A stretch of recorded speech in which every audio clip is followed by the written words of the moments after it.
Kristaps Porzingis opens up on his role with the Boston Celtics and how he doesn't have to be a number 1 or number 2 star for this team and still be an impactful piece to this championship built roster. We'll break down that. Also looking at how Sam Hauser still is keeping up with that spark plug bench activity after having a phenomenal performance versus the New York Knicks. All of that and more on this episode of Celtics Digest. I'm Bruce Veliz, but before we get into any Boston Celtics news, I would like to say thank you to everyone that's already hit that subscribe button. But if you guys want to make sure you guys stay tuned with everything Boston Celtics, with post-game lives, we had one last night talking about videos going into in-depth about rumors, trades, signing, everything Boston Celtics. Make sure to hit that subscribe button as we upload almost here daily, guys. So if you guys want to make sure you guys stay tuned with all your Boston Celtics news, hit that subscribe button and join the family. But let's get into the news at hand. So make sure to grab a snack, get ready, as this is going to be a jam-packed episode following the W between the New York Knicks last night. But here we go, breaking some news, starting off with Jrue Holiday hitting his 15,000 career point milestone last night. A big milestone for Jrue Holiday. As you guys can see, a tweet from Jared Weiss. Jrue Holiday said he had no idea that he was closing in on the 15,000 career points because I'm not real on Instagram or anything like that. So how did he find out how he did it? When they started cheering. I heard my name a little bit, so I figured I did something wrong. And that's kind of hilarious, as Jrue Holiday ultimately has had some big impactful performances for the Boston Celtics, has had some streaky shooting games, so I could see why he would think that some of the fans weren't ecstatic about him. But this is a truly awesome feat for Jrue Holiday. As you guys can see from the Celtics Instagram, we have this post, 15,000 points. Congratulations to Jrue Holiday. He needed 9 points last night to get to the milestone. He ended up finishing with 14, even better than the 15,000. So great looks for Jrue Holiday there. And he is only one of the 146 NBA players to reach this milestone of 15,000 points, and only one of 9 active players still in the NBA that has reached this milestone. So congratulations to Jrue Holiday, a tenacious defender and scorer for the Boston Celtics. Obviously, he's had some great runs with the Philadelphia 76ers, New Orleans Pelicans, and Milwaukee Bucks, but now he's a Boston Celtics, and hopefully he continues to still be a menace on the defensive side, but also still getting buckets for the Celtics as well. All love for Jrue Holiday, and congratulations on reaching that milestone. But let's look at some other news as well as we break into this Celtics Digest video, talking about how Jayson Tatum speaks out on Derrick White. And as you guys know, as we've seen in the past, Derrick White did not make the top 100 at the beginning of the season, and fans were in uproar, including me and Josh here on Celtics Digest. And we got some more to break that down, as Jay King says that he asked Jayson Tatum on Derrick White and his performances, and this is just a little clip of it, but he says, "It's a damn shame they left him off the top 100. That's why I never pay attention to stuff like that." And that is damn true, Jayson Tatum. Derrick White definitely did not deserve to be left off that top 100, and he's clearly proving it this year. Last night, not the best game for Derrick White on the shooting side, but he wasn't asked to be a main offensive focal point versus the New York Knicks. Jaylen Brown, Kristaps Porzingis were the 2 main scorers for the Celtics until the fourth quarter, where Jayson Tatum absolutely erupted, almost doubling his points in the whole game in the fourth quarter, scoring 17 and finishing off with 35 points for the Boston Celtics. But Derrick White has been the most consistent player for the Celtics on both sides of the ball, helping out getting blocks and steals when he's needed, but also hitting those clutch threes when game time. As we look at the second game of the regular season versus the Miami Heat, he went on fire in that fourth quarter, becoming the player of the game, dropping 28 points and going berserk from 3 in that game. And that's what he's truly dependent on, and that's what he is used for. Being a useful player for the Celtics, regardless of what they need him to be doing that. And if they need him to score, he'll go out and score. If they need him to get block shots and be a pest on defense, he'll do that. And that is what the Celtics need from these guys, is to buy on their roles. And Derrick White has clearly bought into that hustle guy, just like Marcus Smart last season, and proving all the effort that he's worked towards this season is definitely great for the Celtics team. I'm very excited to see Derrick White improve this year, and he's already been improving so far, and he's definitely deserving of that top 100 next season, ESPN. You better not be sleeping on my boy, as he's already increased his shooting numbers and scoring numbers this season from 12 points to 15 points, and he's only missed 2 games due to the birth of his child. So he's definitely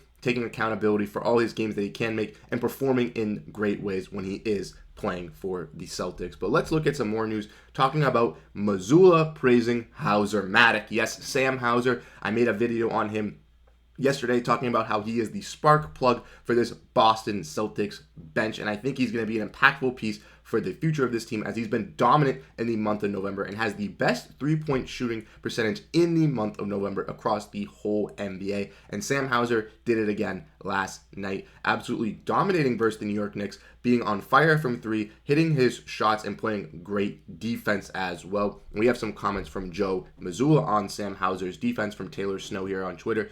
They were asked about Sam Hauser's defense, and Joe Mazzulla said, "I think he's a much better defender than people think. I can't say why, or else I'll get in trouble." Obviously alluding to the fact that a lot of people sleep on Sam Hauser due to the fact that he's an ingrown talent from the Boston Celtics. Two-way guy, converted from the Maine Red Claws, had to earn his way to the league, and he might not look like the best basketball player, but he definitely puts his heart and soul out on the court and will provide that for the Boston Celtics. And that's something that I love to see as a Celtics fan, seeing like a guy, Sam Hauser, who had struggled in the preseason and struggled at the start of the regular season, but has finally found his rhythm and is actually a knockdown shooter for this Boston Celtics team. I have eaten my words. I have said in the past that if Sam Hauser does well, I will praise him, even though I hated on him at the beginning of the season, and I'm definitely going to be doing that. Sam Hauser has proved me wrong these last couple of games, and I think he's going to be a solid bench piece for this Celtics for the rest of the season. I was very high on Payton Pritchard at the start of the year, and he's had a shocky start to the regular season,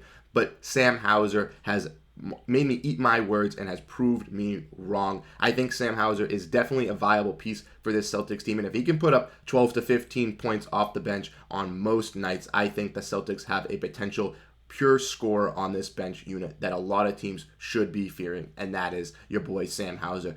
Definitely lethal from three-point range and can guard those guys at the wing as well on the perimeter. Very effective defender for the Boston Celtics. And lastly, we're going to get into the news about how Kristaps Porzingis values his role to win a ring. As you guys know, Kristaps Porzingis has been a valuable piece across the NBA, playing on multiple different teams, alongside with the New York Knicks, where he got drafted. Then he was traded to play with the Dallas Mavericks and Luka Doncic. They were expected to win a ring. He did not look great over there. Was then traded to Washington to play with Bradley Beal in purgatory over there and just kind of ride out to see who was going to be the all-time scorer over there. Kristaps Porzingis and Bradley Beal eventually both got out last off-season.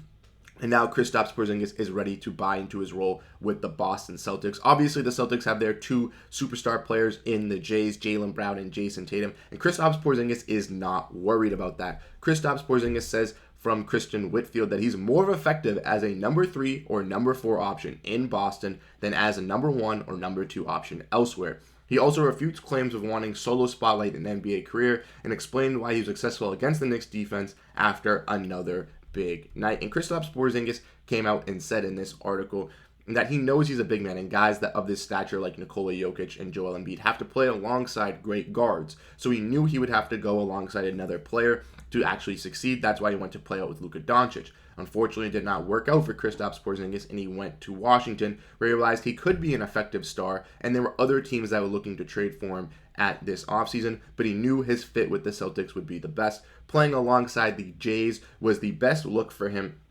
as both of those players could turn up to be 25-point-per-game scorers, where Kristaps Porzingis can find his role and do what he does effectively. If he needs to hit his three-point shots and be an effective three-point shooter with pick and pops on the perimeter, he can do that. If he needs to be a rim-protecting paint beast for the Boston Celtics, if Jayson Tatum and Jaylen Brown are both cooking up from three and there's not a lot of defense in the paint, he can do that. He can also stretch out the floor and play perimeter defense. He can do pick and pops, pick and rolls. He's caught in alley-oops for the Boston Celtics. He is doing everything that is needed from him, and it's taking a lot of pressure off of these main two guys and giving some pressure off of him as well, as he's not the guy that is being targeted on defense on majority of the nights, and he's not going to be having the best defenders on him at all games. I think this is the best role for Kristaps Porzingis and for the Boston Celtics, as the Celtics have yet to see a player like this in my lifetime, at least, of a big man that can shoot threes, knock down block shots, do everything that the Boston Celtics need him to do. And that's why I'm a big fan of Kristaps Porzingis and buying into this role of being a third or fourth scorer on some nights. Obviously, he'll be the main scorer on the nights that he's necessarily needed to if he's getting hot. Like last night, he's going to be a main piece. But as you guys saw, in last night's game versus the Knicks, when Jayson Tatum got hot in the fourth quarter, Kristaps Porzingis was easily letting him have taking that heat from him and taking back a more defensive role and playing more of a team role at the end of the game. But that's all I want to break down for this episode of Celtics Digest. If you guys are at this point in the video and still aren't subscribed, make sure to hit that subscribe button, as we can't thank everyone else, and we know you guys enjoy that content. We'll have another post-game live stream after the Sixers game tomorrow, so make sure if you guys want to tune into that, you guys can join in and say hi, answer any questions about the Boston Celtics. I'm Bruce Veliz. Thank you guys so much for tuning into this episode of Celtics Digest, and I'll catch you guys in the next one. Peace out.